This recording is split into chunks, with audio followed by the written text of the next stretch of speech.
नमस्कार मित्रांनो, ज्योतिष आनंद या चॅनलमध्ये आपल्या सर्वांचं मी मनपूर्वक स्वागत करतो।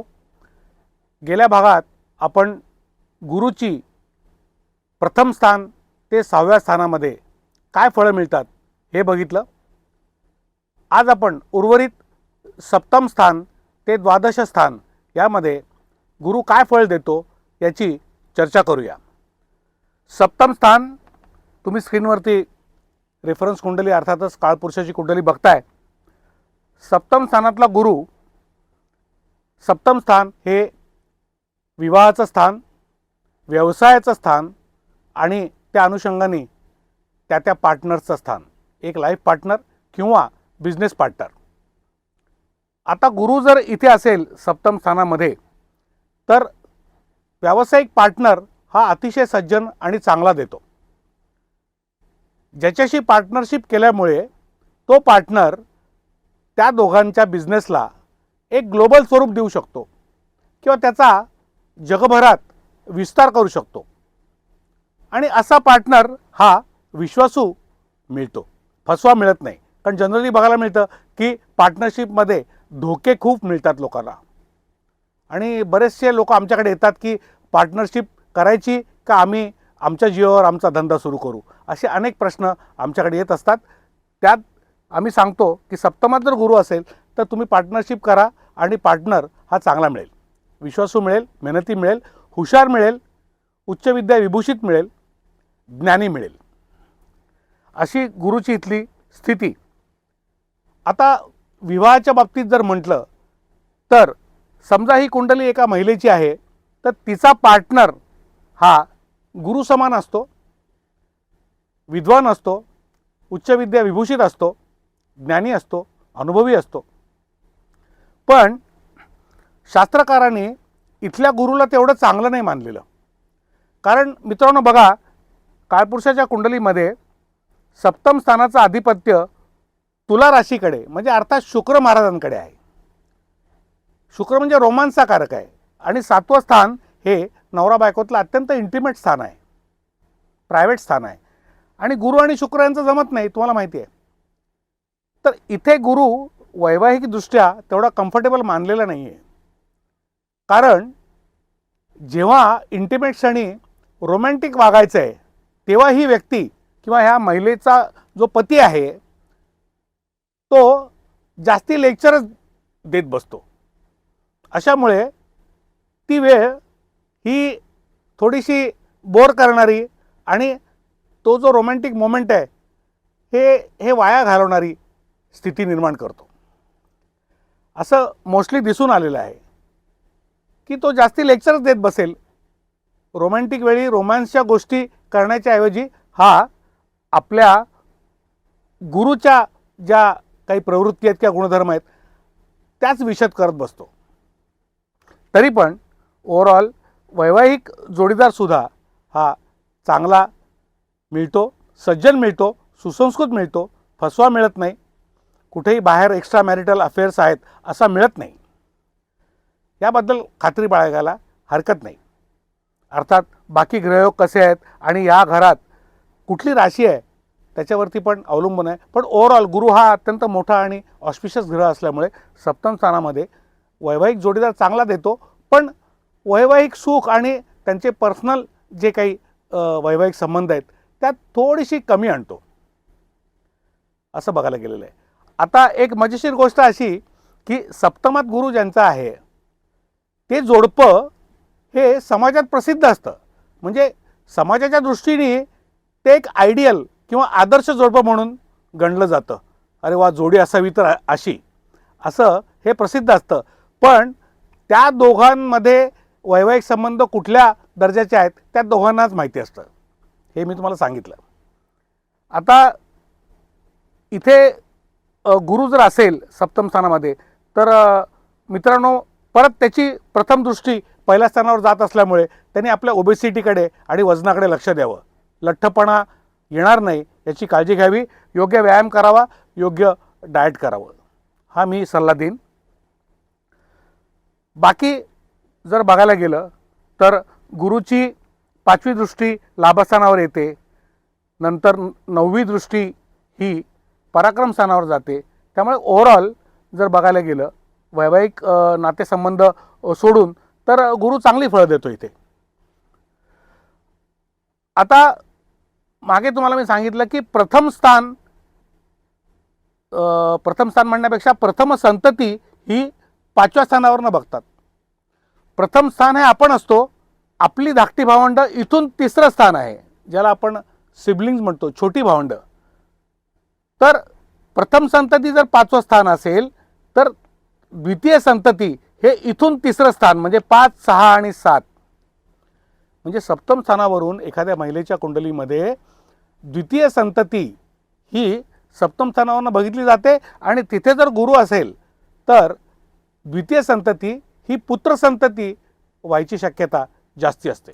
मित्रांनो, अशी ही गुरुची इथली फळं सज्जन माणूस देतो, विद्वान देतो, एक विश्वासार्ह पार्टनर देतो, पण विवाहाच्या बाबतीत रोमॅन्टिक थोडा कमी असतो. एवढंच त्याचं हे आहे. विवाह संबंध चांगले होतात, लग्नाचे आणि सांसारिक जी काही कर्तव्य आहेत ही ती व्यक्ती अतिशय प्रामाणिकपणे पार पाडते, संसारामध्ये अत्यंत प्रामाणिक असते, हे वैशिष्ट्य. आता इथली काही प्रसिद्ध उदाहरणं जर द्यायची झाली तर आज योगायोग बघा कसा आहे की स्वातंत्र्यवीर सावरकरांची आज जयंती आहे. तर सर्वप्रथम आपण त्यांना विनम्र अभिवादन करूया. आणि स्वातंत्र्यवीरांच्या सप्तम स्थानामध्ये गुरु महाराज आहेत उपलब्ध कुंडलीनुसार. आता आपण त्यांचं जर आयुष्य बघितलं तर तुम्हाला याची प्रचिती येईल की त्या काळामध्ये त्यांनी जे योगदान दिलं आहे भारतीय स्वातंत्र्यासाठी, आपल्या देशाच्या स्वातंत्र्यासाठी, हे मोठा त्याग आहे आणि हे बलिदान आहे. आणि त्याच वेळेला त्यांचं वैयक्तिक आणि पर्सनल वैवाहिक आयुष्याला त्याने हरताळ फासला गेला. बिलकुल त्यांना ते सुख मिळालेलं नाही आहे, हे याच्यावरून सिद्ध होतं. कारण मागे तुम्हाला मी सांगितलं की प्रथम स्थान जर आपण असू तर सप्तम स्थान हे स्थान हे जनता जनार्दनाचं आहे. त्यांनी जनता जनार्दनामध्ये जाऊन त्या जनतेला शहाणं करायचा प्रयत्न केला. त्यांची सामाजिक शैक्षणिक उन्नती कशी होईल ही त्यांनी प्रथम पाहिली, त्याच्यासाठी आंदोलनं केली, त्याच्याकरता कारावास भोगला. पण ॲट द सेम टाईम वैवाहिक जीवनाला मात्र हरताळ फासला गेला. हे या सप्तमातील गुरुचं अत्यंत उत्तम उदाहरण म्हणता येईल, स्वातंत्र्यवीर सावरकरांचं. अशी ही फळं गुरु महाराजांची सप्तमातली. त्यानंतर आपण येतोय 8व्या स्थानाकडे. 8वं स्थान अर्थात ऑकल्ट सायन्सचं स्थान, गूढ स्थान, गुप्त स्थान, ट्रान्सफॉर्मेशनचं स्थान, आयुचं स्थान, मृत्यूचं कारण काय असेल ह्याचं स्थान, आणि त्रिक भावातलं 6वं, 8वं, 12व्यातलं हे अत्यंत महत्त्वाचं स्थान, ट्रान्सफॉर्मेशनचं स्थान, समुद्र मंथनाचं स्थान. तिथे गुरु आल्यानंतर तेवढा कम्फर्टेबल फील करत नाही. पण जी लोक रिसर्चमध्ये आहेत, ज्यांना डीप रिसर्च करायचं आहे, सायंटिस्ट स्वभावाची लोक, यांच्यासाठी हे स्थान अत्यंत महत्त्वाचं गुरुचं इथलं स्थान. ऑकल्टचं स्थान, रिसर्चचं स्थान. ज्योतिषशास्त्र हे पण एक ऑकल्ट सायन्स आहे, गूढशास्त्र आहे. कालनिर्णय येतो जो ज्योतिषशास्त्राच्या माध्यमातून आपण डिकोड करायचा प्रयत्न करतो. उत्कृष्ट ज्योतिषी या स्थानामध्ये गुरु जर असेल आणि त्यातल्या त्यात जर उच्च राशीमध्ये असेल, कर्क राशीमध्ये, तर अक्षरशः चांगला ज्योतिषी हा योग घडून आणतो. ज्याला वाचासिद्धी असते, इंट्युशन असतं, प्रचंड इंट्युशन पॉवर इथला गुरु देतो, हे आढळून आलेलं आहे. दुसरी महत्त्वाची गोष्ट अशी की अष्टमात गुरु असल्यानंतर माणूस हा मृत्युतुल्य प्रसंगातून आश्चर्यकारकरित्या बचावतो. हे वाक्य लक्षात घ्या मित्रांनो. मरता मरता वाचलोय म्हणतो ना आपण, किंवा बरेच जण म्हणतात की अरे तू तर वरती स्वर्गाची डोरबेल वाजवून आलायस, लकी आहेस तू. हा जो लक फॅक्टर आहे, गुरु म्हणजे स्वतः लक आहे. गुरु जीव आहे, गुरु आपला प्राणवायू आहे. मी मागच्या एपिसोडमध्ये म्हटलं की गुरुची जर एनओसी नसेल तर तुम्हाला या जगातून कोणी घेऊन जाऊ शकत नाही स्वर्गामध्ये. तर अशी अष्टमातली गुरुची स्थिती, तो अचानक आश्चर्यकारकरित्या तुम्हाला मृत्यूतुल्य प्रसंगातून वाचवतो, तुम्हाला चांगलं रिसर्च ॲनालिस्ट करतो, सायंटिस्ट करू शकतो, ऑकल्टमध्ये सिद्धी प्राप्त करून देऊ शकतो. आता 8वं हाऊस हे थोडंसं गूढ आहे, मिस्ट्री ज्याला म्हणतो आपण, मिस्टेरियस हाऊस आहे. तर आता उत्तम यातलं उदाहरण घ्यायचं झालं तर प्रसिद्ध हिंदी अभिनेत्री रेखा गणेशन अर्थात रेखाजी यांच्या कुंडलीमध्ये अष्टमात उच्चीचा गुरु आहे, कर्केचा.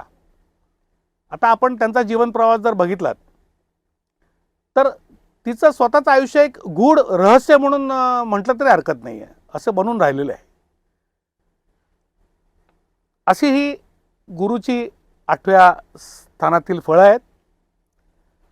ऑकल्टचं ज्ञान देतो. आता बघा, इथल्या गुरुची सरळ दृष्टी धनस्थानावर पडते.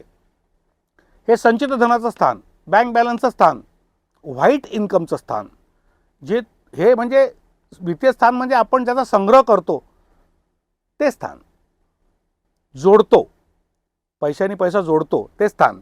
मग 8वं स्थान हे ज्याला आपण अनअर्न्ड इन्कम म्हणतो, की मेहनतीशिवाय ज्यांना पैसा मिळतो ते स्थान. मग इथे गुरु हा प्रसरणशील ग्रह इथे आल्यानंतर अशा टाईपच्या इन्कममध्ये वृद्धी करतो, ज्याला आपण अनअर्न्ड इन्कम म्हणतो, जिथे आपली मेहनत नाही आहे आणि आपल्याला आयते पैसे मिळालेत. आता आयते पैसे कुठे कुठे मिळतात तर बाकी तुम्हाला सगळं माहितीच आहे. पण 8वं स्थान हे पैतृक संपत्तीचं स्थान आहे, ज्याला वारसा हक्काने पैसा मिळणं म्हणतात, जिथे आपले कष्ट नसतात, आपल्या वाडवडिलांनी आपल्यासाठी कमवलेलं असतं आणि वारसा हक्काने आपल्याला मिळतं, ते बघायचं स्थान हे. इथे गुरु असल्यानंतर तुम्हाला खूप जास्ती प्रमाणात त्या वारसा हक्काच्या संपत्तीचा लाभ होऊ शकतो. अशी ही इथली गुरुची फळं आहेत.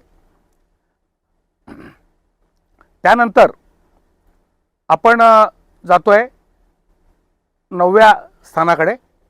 अर्थात 8व्या स्थानाचं उदाहरण दिलं, खूप चांगले सायंटिस्ट हे 8व्या स्थानामध्ये बघायला मिळालेले आहेत.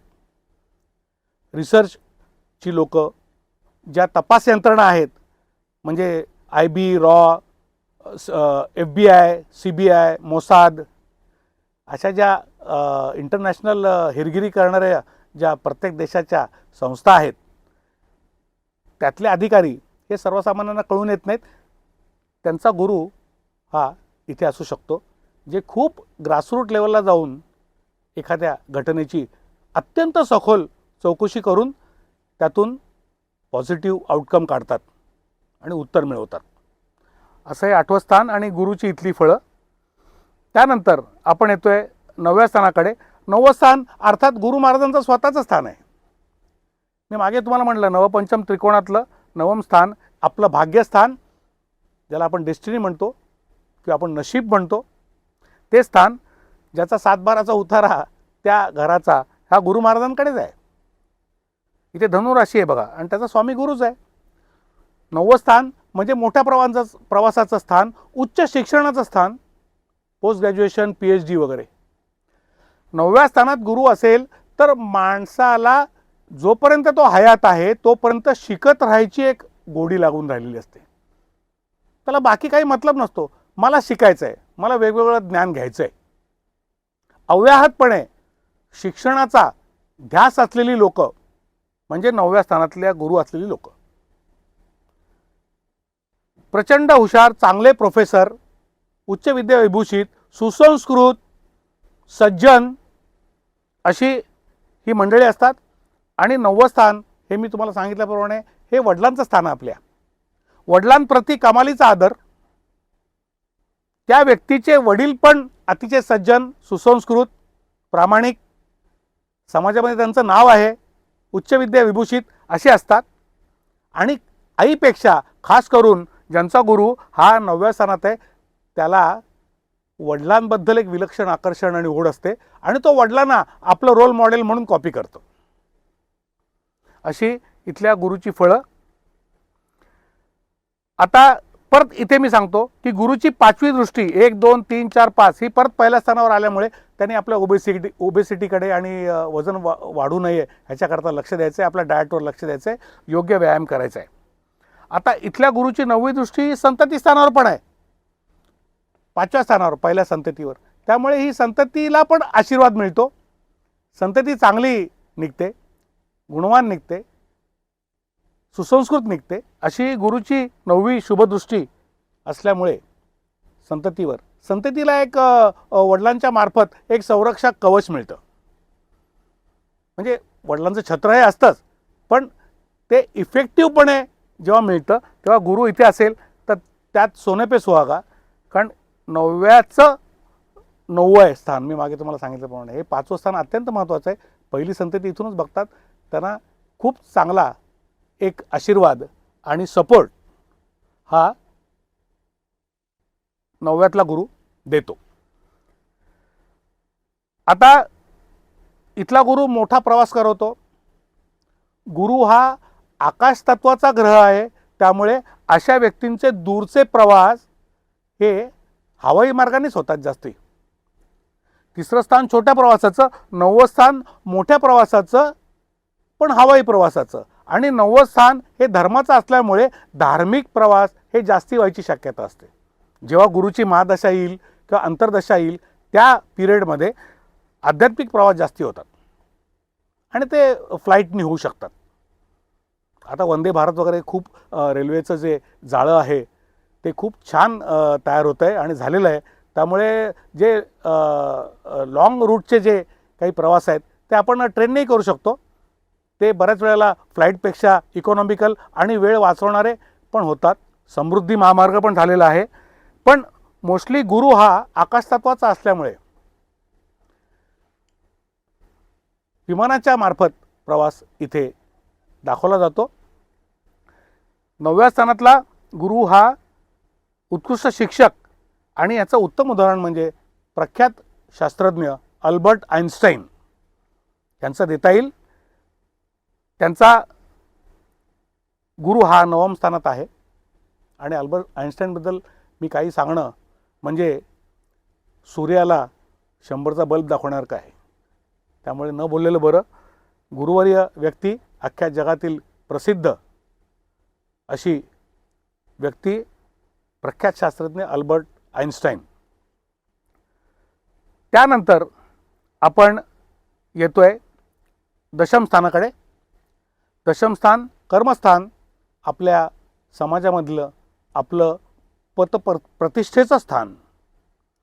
तिथे गुरु आल्यानंतर हा एक लीडरशिप देतो, तुम्हाला उच्च पद प्रतिष्ठा प्राप्त करून देतो.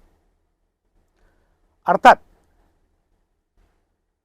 इथे 10व्या स्थानामध्ये तुम्हाला मागे मी सांगितलं कुठले कुठले ग्रह दिग्बली असतात. इथे सूर्य आणि मंगळ दिग्बली असतात. गुरु हा प्रथम स्थानामध्ये दिग्बली, ज्याला दिशाबल आहे असा असतो. पण गुरु हा सगळ्यात मोठा ऑस्पिशियस आणि शुभग्रह असल्यामुळे त्याला बरीचशी स्थानं आणि त्याचं कारकत्व लाभलेलं आहे त्या स्थानांना. आता सूर्य आणि मंगळापेक्षा गुरुचं वैशिष्ट्य इथे काय आहे कर्मस्थानामध्ये, की तो एखादं, मी मागे तुम्हाला म्हटलं की गुरुची दृष्टी दशम स्थानावर असेल किंवा गुरु त्या स्थानामध्ये गोचर अवस्थेमध्ये जरी आला तरी माणसाची पदोन्नती होते, प्रमोशन मिळतात. तसं गोचर स्थितीमध्ये फिरत फिरत गुरु जर इथे आला, इथे रास कुठली असो, दशम स्थानामध्ये आला तर माणसाची पदोन्नती होते. पण इथल्या गुरुचं वैशिष्ट्य असं आहे की तो कोणाला आपल्या पायाखाली चिरडून किंवा कोणाची शिडी करून तो वर चढत नाही. आजकालचा जमाना कसा आहे मित्रांनो, की इतकी जीवघेणी स्पर्धा आहे, जेलसी आहे, की समोरच्याचा पाडाव करून त्याचा कॉन्फिडन्स त्याचं खच्चीकरण करून त्याला डिमोरलाइज करून आपण त्याच्या डोक्यावर चढून बसतो. अशी सध्याची पदप्रतिष्ठेची व्याख्या झालेली आहे मित्रांनो. एवढी जीवघेणी स्पर्धा पैशाच्या माध्यमातून, पोझिशनच्या माध्यमातून ही आपल्याला बघायला मिळते. तसं गुरु इथे अजिबात करत नाही. तो आपल्या संस्काराने, आपल्या बुद्धीने, आपल्या उच्च शिक्षणाच्या तेजाने तो त्या पदाला प्राप्त करतो आणि समाजामध्ये आणि त्या पर्टिक्युलर ऑर्गनायझेशनमध्ये तो टॉपची पोझिशन इथे ॲझ्युम करतो.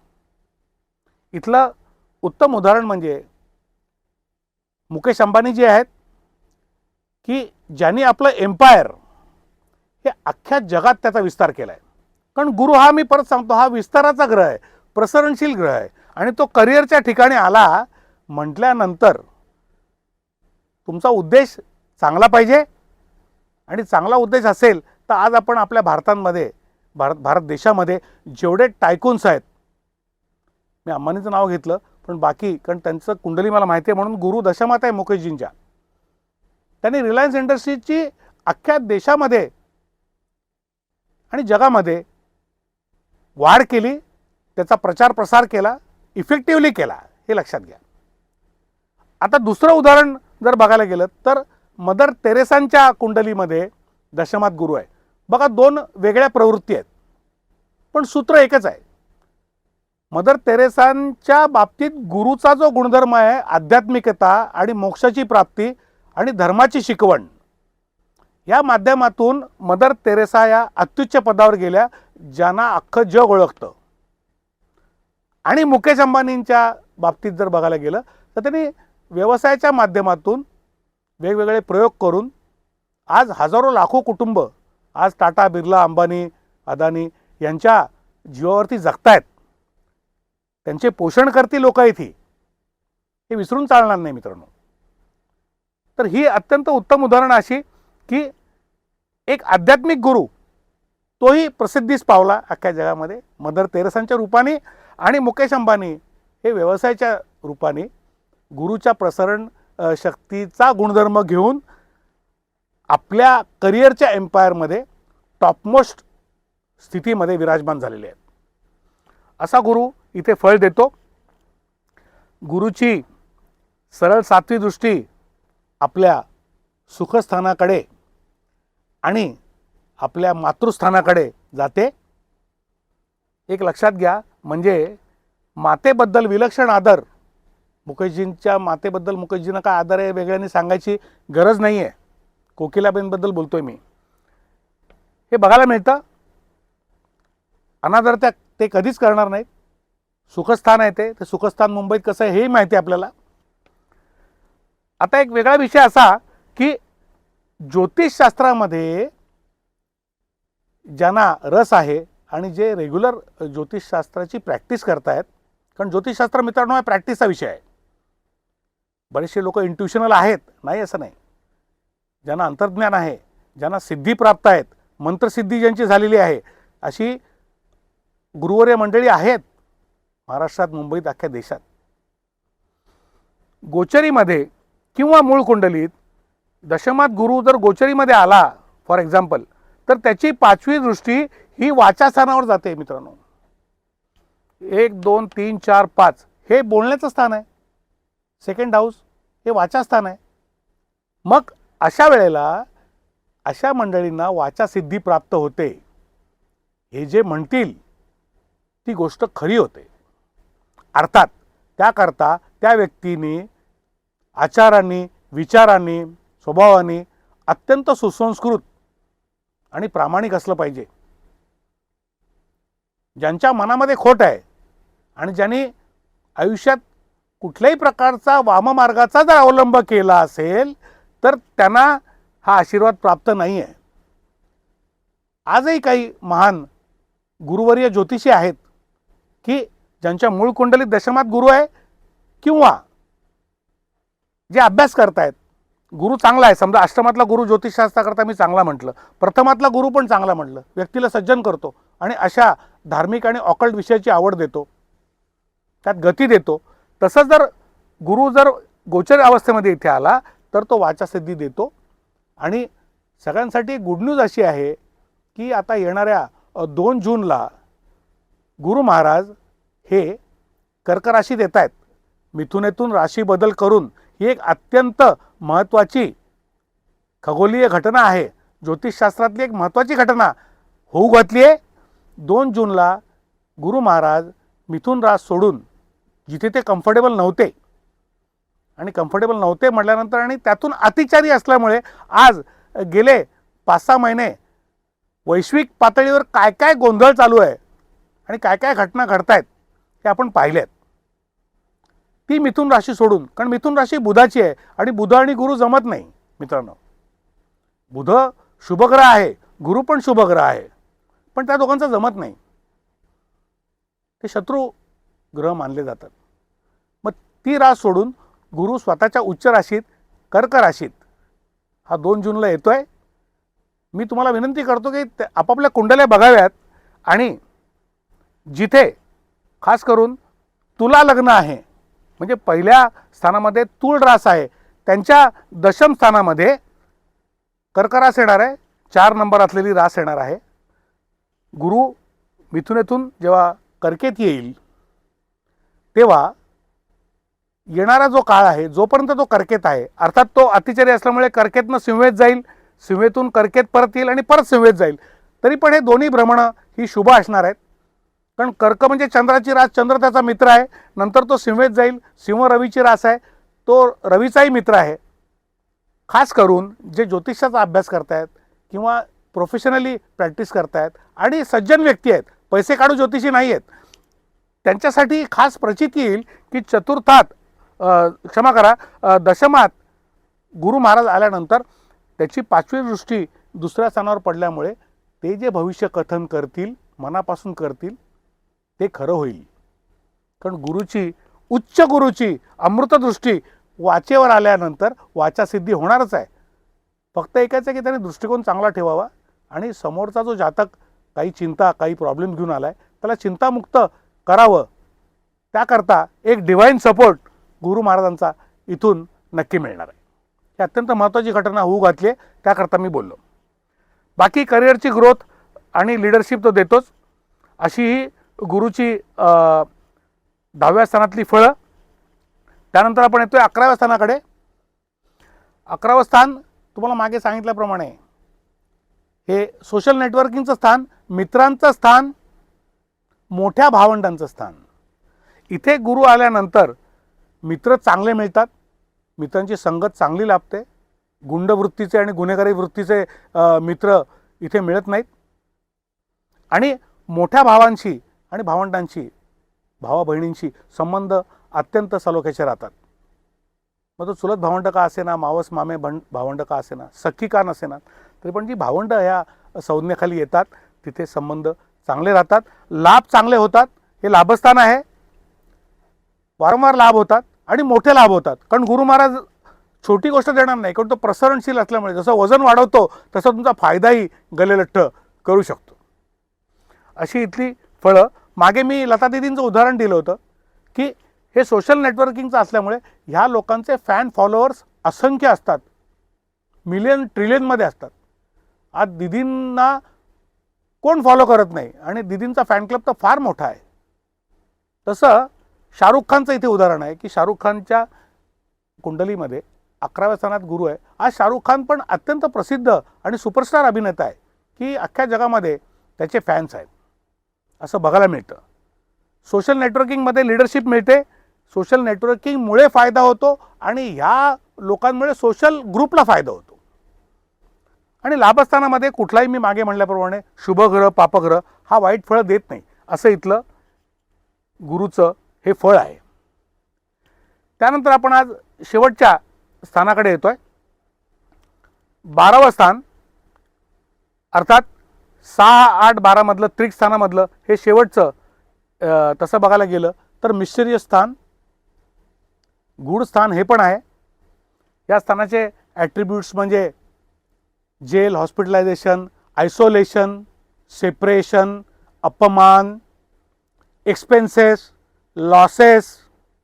हे जर लाभाचं स्थान आहे, आयचं आहे, तर हे व्ययाचं स्थान आहे, लॉसेस होतात इथे. दान धर्माचं पण स्थान आहे, योग साधनेचं स्थान आहे. इथून आपली झोप बघितली जाते, निद्रेचं स्थान आहे, निद्रा देवीचं स्थान आहे. आणि जसं 8व्या स्थानी मी म्हटलं की एक माणूस बऱ्याच वेळेला मृत्यूतुल्य परिस्थितीतून आश्चर्यकारकरित्या बचावतो, तसंच 12व्या स्थानात गुरु असलेला माणसाला एक डिव्हाइन प्रोटेक्शन असतं. त्याला पण आतून असं एक इंट्युशन येतं की कुठली तरी एक अज्ञात शक्ती माझ्या पाठीमागे खंबीरपणे उभी आहे आणि ती खरोखर उभी असते. अशी इथल्या गुरुची खासियत आहे. इथला गुरु तसा बघायला गेलं तर चांगला मानला गेलेला नाही आहे, पण जे काही पॉझिटिव्ह ॲट्रिब्यूट्स आहेत त्याच्यामध्ये एक अनामिक शक्ती, दैवी शक्ती त्या व्यक्तीच्या मागे उभी असते की तो जर घसरून पडायला लागला तर त्या क्षणाला लास्ट मिनिटला त्याला उठून उभं करणारी आणि त्याला त्या कठीण प्रसंगातून लीलया बाहेर काढणारी, चमत्कार झाल्यासारखी अशी ही शक्ती या व्यक्तीच्या कायम पाठीमागे उभी असते. अर्थात 12वं घर हे खर्चाचं आहे, त्यामुळे इथे गुरु असल्यानंतर खर्चात पण वाढ करतो प्रसरण शक्ती असल्यामुळे, गुणधर्म असल्यामुळे. त्यामुळे इथल्या लोकांनी ओव्हर स्पेंडिंग करायचं नाही आहे, आपल्या खर्चावर नियंत्रण ठेवायचं आहे, हे करायचं आहे.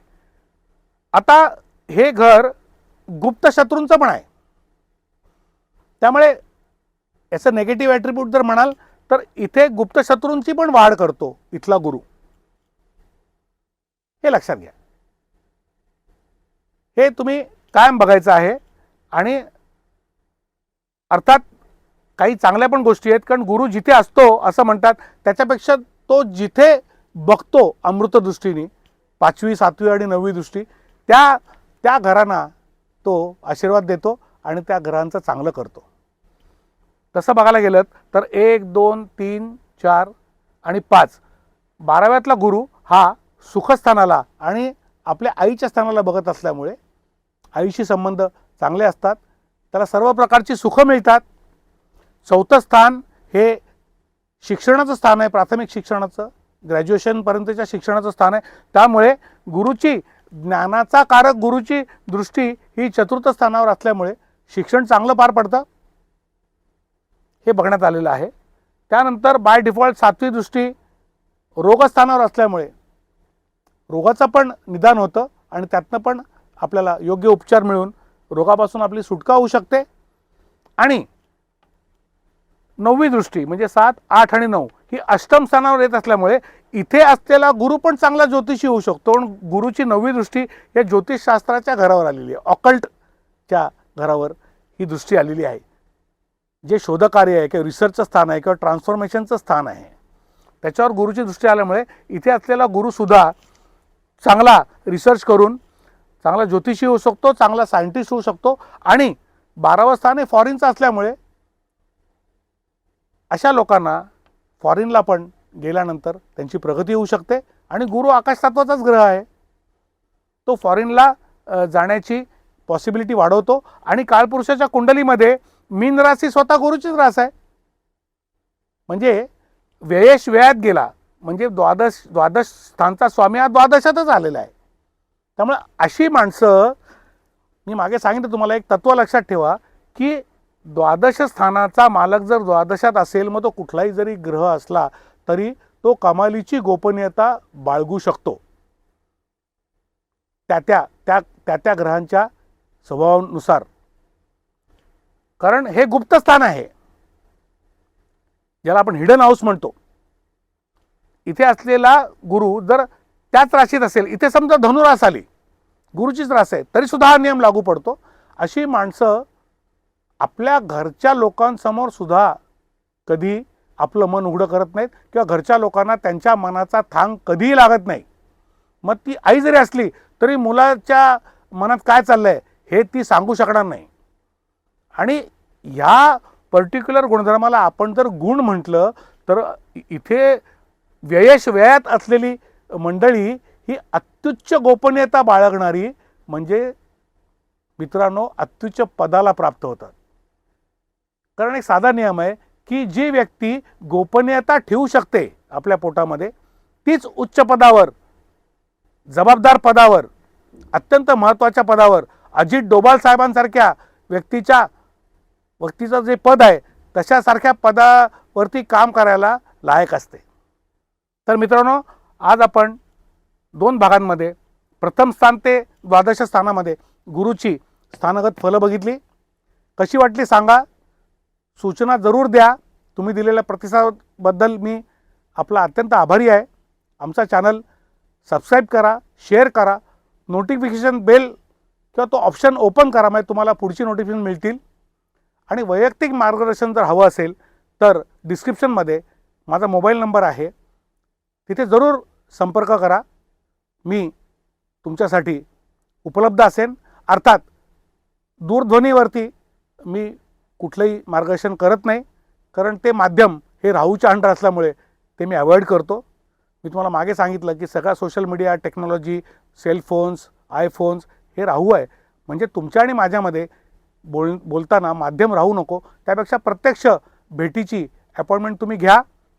मी तुमच्या सोयीने ती अपॉइंटमेंट देईन आणि वैयक्तिक मार्गदर्शन प्रामाणिकपणे करून तुम्हाला तुमची लाईफ कशी अलाइन करता येईल याबद्दल योग्य मार्गदर्शन करीन.